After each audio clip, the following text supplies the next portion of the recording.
I think that cloud computing has really enabled us to be able to provide a product like HBO Go, HBO Now, not just because the actual streaming piece is a cloud service, but a lot of the way that we get the media in and out, a lot of the way that we distribute that media to all of our affiliates on our linear services and on the international streaming platforms, that's all a cloud service. It used to be that you would see a show like, let's say The Sopranos would be maybe a month or 2 months behind the US airing, because that's how long it took to get it regionalized, to get it over there, to send the tapes in FedEx or whatever.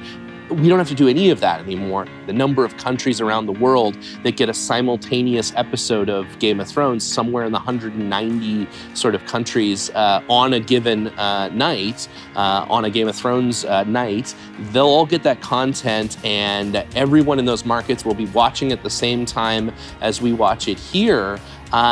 Which is pretty amazing when you think about it. I mean, one little television show, 1 hour of programming distributed, regionalized in the native language, either closed caption or dubbed, on those services, ready to stream at the time it's supposed to be ready to stream. It's pretty remarkable, when you think about just the velocity of how much content there is every week and how short our turnaround time is. But that's all, that simply couldn't happen if we didn't have the cloud computing infrastructure that we do. It just wouldn't work. Can you tell us a little bit about the behind-the-scenes technology that makes all that happen then? Yeah, we have a large group of people in Seattle, Washington, at our development office at HBO Code Labs that does a huge amount of the development work. So HBO Go is a completely internal product. It was developed at HBO, and it was, sort of designed to be this sort of next generation companion to our linear service. And so there's a huge group of people there that get that service supported on every device and gets all of our different streaming profiles and stuff worked out. Then there's a large group of people that do all of the content creation. So we make a different encode for every bit rate for every device. So we don't sort of have one common codec or one common sort of bit rate. We have a variety of different ones on a variety of different devices because we feel like that optimizes our content for those devices the very best.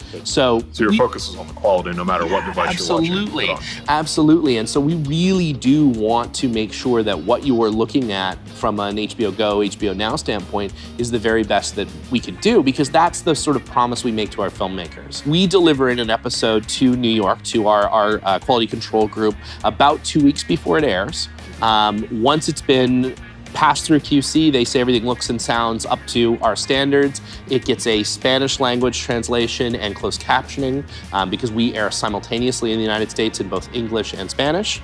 And so that all of that work happens. At the same time, it's being distributed to all of our international partners, and they're doing the work that they need to do to regionalize it so that when it comes to that air date, if it's let's say Game of Thrones, that Sunday night at 9 o'clock Eastern, everyone is ready to simultaneously roll that out in their time frame. So on the West Coast, it's 9 o'clock in the West, and so we sort of roll it out across the world over the course of that evening.